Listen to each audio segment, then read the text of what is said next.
Bonjour à tous. Pour ce curé enragé double, numéro 39 et numéro 40, je reçois le docteur Rémi Bézina, docteur en médecine, pour un sujet qui nous a choqués tous les deux. Il s'agit d'un témoignage d'une dame, une bonne dame qui s'appelle Jacqueline Jenkel et qui dans une émission, dans une petite chaîne de youtubeurs, je pense, ou tout au moins d'internet, le 25 août dernier, annonçait que bien qu'elle soit en parfaite santé, de tous côtés, elle allait mettre fin à ses jours. J'ai décidé en janvier 2020 de mettre fin à mes jours. Nous allons reprendre les arguments qu'elle donne pour se suicider, mais avant tout, il faut savoir de quoi on parle. Et donc, cette émission va avoir deux grands chapitres. D'abord, qu'est-ce que c'est que le suicide assisté, que cette bonne dame prétend utiliser en Suisse, et deuxièmement, qu'est-ce que la médecine et d'un autre côté l'esprit humain, la morale, l'éthique peut en penser. D'où le fait que deux émissions seront consacrées à ce thème. C'est donc la première émission maintenant et je donne la parole à ce médecin pour qu'il définisse les termes. Parce que nous savons bien qu'en ce domaine, c'est une magie des mots. On maquille la réalité par des mots. Alors, à nous de savoir de quoi on parle. Il y a donc certainement une différence entre la sédation en fin de vie, entre l'euthanasie et entre justement le suicide assisté. Voyons ce que le docteur Bézina en pense. Monsieur l'abbé, tout d'abord, merci de m'avoir à nouveau invité à un numéro du curé enragé. Donc, définissons les termes. La sédation. La sédation, utilisée par le corps médical pour les patients, c'est l'utilisation de certains médicaments qui vont permettre de faire diminuer la douleur du patient, mais surtout en entraînant une diminution de l'état de conscience, une diminution de sa vigilance, au point que le patient peut finir par s'endormir, voire tomber dans le coma. Une fois dans le coma, nous pensons que le patient souffre le moins possible et le décès peut survenir. Le décès survient à ce moment-là en fonction de l'évolution naturelle de la maladie. C'est-à-dire qu'en aucun cas, la sédation a pour but d'entraîner la mort. Cette mort arrivant, comme je viens de le dire, en fonction de l'évolution de la maladie, l'instant de ce décès n'est pas prévisible. Ça peut être quelques heures, quelques jours, des fois un petit peu plus. Cela est utilisé, bien entendu, uniquement en cas de maladie très grave, en cas de maladie jugée incurable, de maladie dont le pronostic vital est engagé à court terme, et uniquement aussi quand toutes les autres thérapeutiques se sont avérées inefficaces. Cela a pour but d'aider le patient le mieux possible en soulageant sa douleur physique et morale. La sédation est tout à fait légale en France et elle s'inscrit dans le cadre de la loi Leonetti. La loi Leonetti date de 2005, elle a été revue en 2016 et depuis ce moment-là, tout patient majeur peut, durant sa vie, faire des directives anticipées, c'est-à-dire écrire ses volontés pour le futur, si un jour il se retrouve malade atteint d'une infection incurable, pour dire son accord ou non au passage aux soins palliatifs. Le patient a aussi la possibilité maintenant de désigner une personne de confiance qui pourra être éventuellement consultée le moment venu.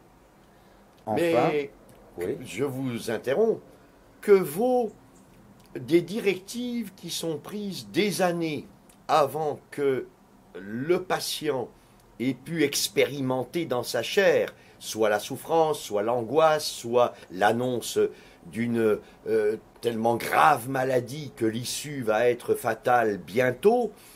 Et que vaut son avis quand, au moment même où il souffre, il demande peut-être pas pour mourir, mais simplement pour que on le libère de sa souffrance quand il demande la mort. Ce que l'on peut dire, les directives anticipées ont peut-être le mérite d'être prises dans une phase neutre, en dehors d'un contexte douloureux, et on peut imaginer après mûre réflexion. Cependant, je pense que le patient qui a pris ces directives peut les annuler d'une seconde à l'autre et éventuellement, bien sûr, si un jour il se retrouve confronté à la réalité d'une mort imminente ou d'une maladie très très grave. Peut-être à ce moment-là verra-t-il les choses autrement. Et je pense que rien n'est figé. Donc, que valent ces directives anticipées, je ne sais pas, mais je pense que la loi Leonetti nous dira que ça permet aux patients de les prendre après réflexion, en dehors d'un cadre de pathologie.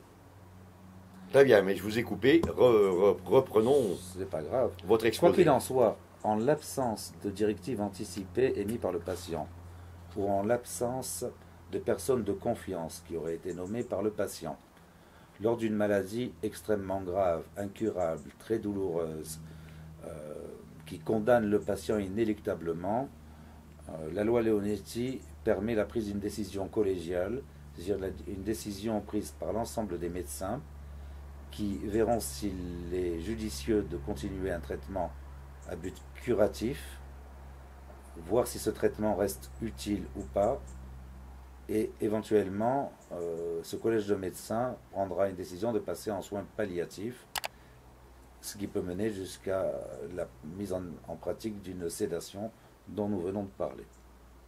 Voilà pour la sédation. Oui. L'euthanasie. L'euthanasie, c'est tout à fait différent. Ça vient du grec thanatos, mort, et de qui veut dire bonne, bonne mort, mort douce, entre guillemets. L'euthanasie est une pratique active ou passive qui va provoquer, avec l'aide du corps médical, le décès d'un individu atteint d'une maladie grave et incurable. J'insiste, l'euthanasie est le geste de provoquer volontairement le décès à un moment donné, ce qui est tout à fait différent de la sédation. Pour la loi française, l'euthanasie est assimilée à un homicide. Ainsi, je vais me permettre de lire les deux articles de loi à ce sujet. Article 221.5 du Code pénal stipule que le fait d'attenter à la vie d'autrui par l'emploi ou l'administration de substances de nature à entraîner la mort constitue un empoisonnement. L'empoisonnement est puni de 30 ans de réclusion criminelle. Par ailleurs, l'article 221.4 du Code pénal prévoit la réclusion criminelle à perpétuité si l'homicide a lieu sur une personne vulnérable en fonction de son âge ou de son état de santé. Enfin, la complicité ou la tentative d'euthanasie fait en France encourir les mêmes peines. Il faut savoir que 4 pays autorisent actuellement l'euthanasie passive. L'euthanasie passive, c'est-à-dire on ne fait rien, on laisse le patient mourir de lui-même. Ces 4 pays sont la Suède, l'Autriche, l'Allemagne et la Norvège. Puis 4 pays autorisent l'euthanasie active. La Colombie, les Pays-Bas, la Belgique et le Luxembourg. Voilà pour ce qui est de l'euthanasie. Enfin, nous arrivons au sujet d'aujourd'hui, le suicide assisté, disons le suicide médicalement assisté. C'est en fait l'acte de fournir à un patient un environnement et les moyens nécessaires afin qu'il mette fin à ses jours à l'instant où il l'aura décidé. Nous le verrons, cela peut être encadré par des médecins qui vont fournir la drogue ou le poison. Cela peut être vendu sous forme de kit, un sac plastique relié à un gaz mortel, etc. Bref, au niveau de la loi, les choses sont un petit peu différentes par rapport à l'euthanasie, parce qu'en France, depuis la Révolution française, le suicide n'est plus considéré comme un délit. Ce qui d'ailleurs a conduit M. Robert Badinter, devant la commission Leonetti en 2008, à dire, je le cite, « Le suicide n'est ni un crime ni un délit, ainsi on ne saurait poursuivre pour complicité au suicide. » Cependant, je vais vous lire l'article 223-14 du Code pénal. La propagande ou la publicité, quel qu'en soit le mode, en faveur de produits, d'objets ou de méthodes préconisées comme moyen de se donner la mort, est punie de 3 ans d'emprisonnement et de 45 000 € d'amende. Enfin, je note un arrêt de la 11e chambre de la Cour d'appel de Paris, datant du 28 novembre 1986, qui affirme « La volonté d'une personne de mettre fin à ses jours et donc de se mettre elle-même dans une situation de péril ne dispense pas de l'obligation de porter secours, devoir d'humanité lié à la protection de la vie d'autrui. » Ainsi, si le suicide est reconnu comme un droit, une liberté, ce n'est en aucun cas un droit de créance, entre guillemets. C'est-à-dire, on n'a pas le droit de demander à quelqu'un, ou quelqu'un n'a pas le droit de nous aider, en France, à se suicider. Je terminerai en disant que le suicide assisté est légal en Suisse, est légal en Suisse depuis 1942. Il est légal au Canada depuis 2016, de même qu'il est légal dans 5 États des États-Unis d'Amérique. Et tous les autres États du monde le refusent. Oui, monsieur l'abbé.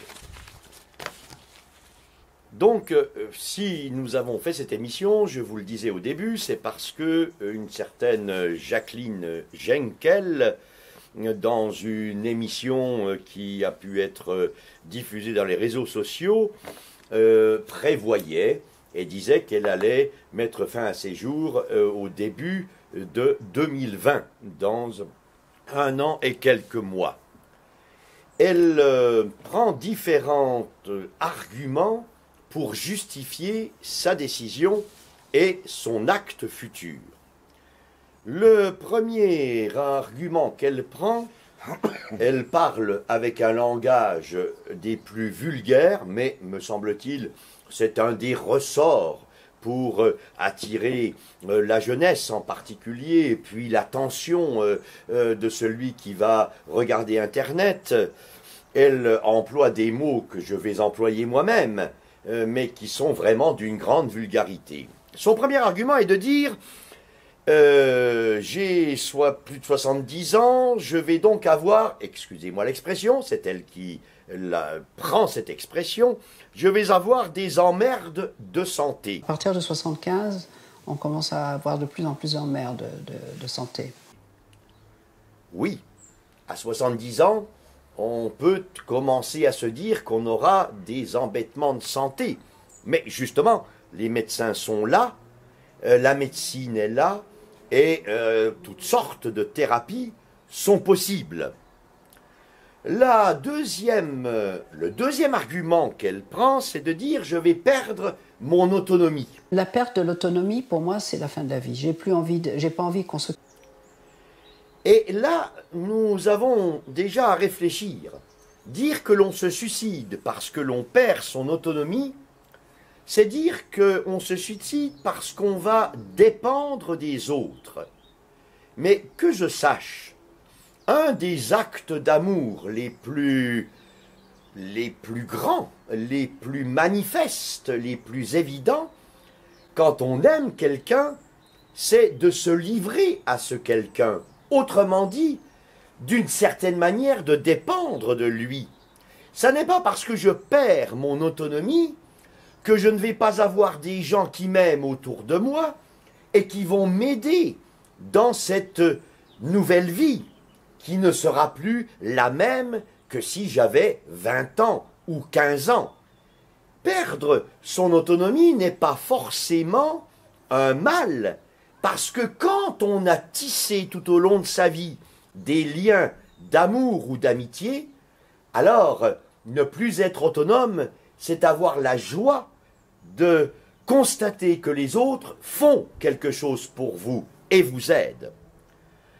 Le troisième argument qu'elle prend est une critique rangée sur les maisons de retraite, en disant que toutes les maisons de retraite sont pourries, que le personnel dans les maisons de retraite, c'est vraiment pas grand-chose, que dans une maison de retraite, il va falloir se laisser doucher, il va falloir supporter le fait que certaines aides soignantes vont vous appeler mamie, mémé, et vont vous infantiliser en quelque sorte. Infirmière, j'ai pas envie qu'on me mette dans un mouroir, les EHPAD pour moi c'est des mouroirs, de me retrouver perfusée, ventilée, infantilisée, d'avoir des gens qui viennent me voir. Alors, Madame Jenkel, il fait beau aujourd'hui, on est bien.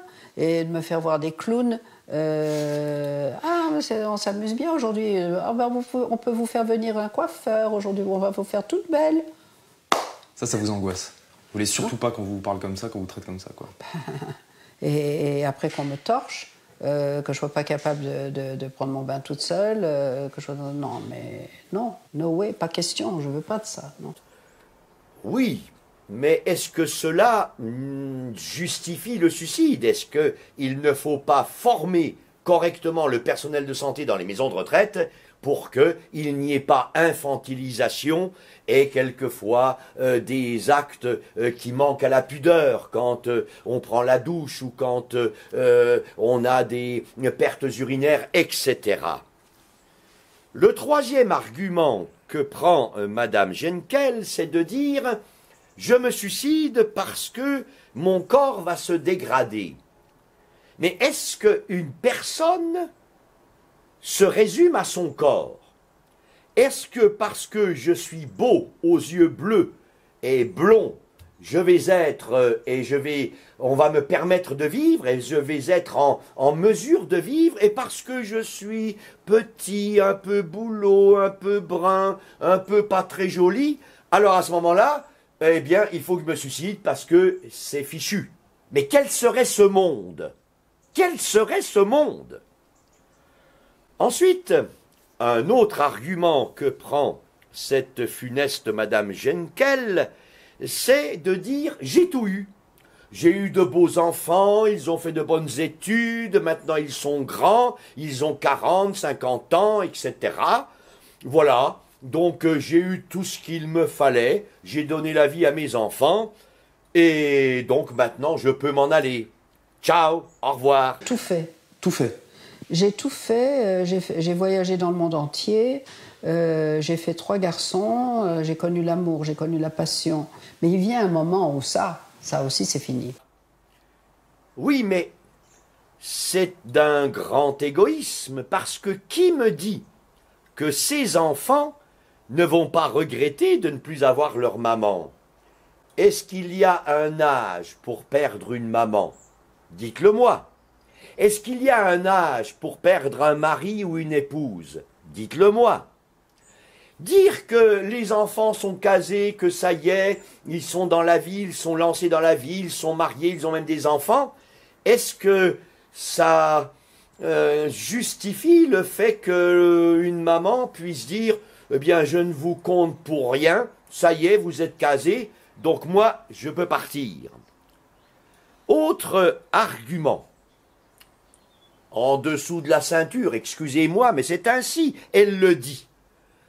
Elle dit que oui, elle aimait bien les relations sexuelles avec des jeunes hommes, jolis, baraqués, virils, etc., etc., et que donc, à 70 ans, à moins de payer, elle ne pourrait plus avoir la qualité d'homme, la qualité de mâle nécessaire pour qu'elle puisse avoir des relations sexuelles satisfaisantes. J'ai pas envie de faire l'amour avec un mec qui a un bide énorme, qui a des seins plus gros que les miens, qui bande plus, ça m'intéresse plus.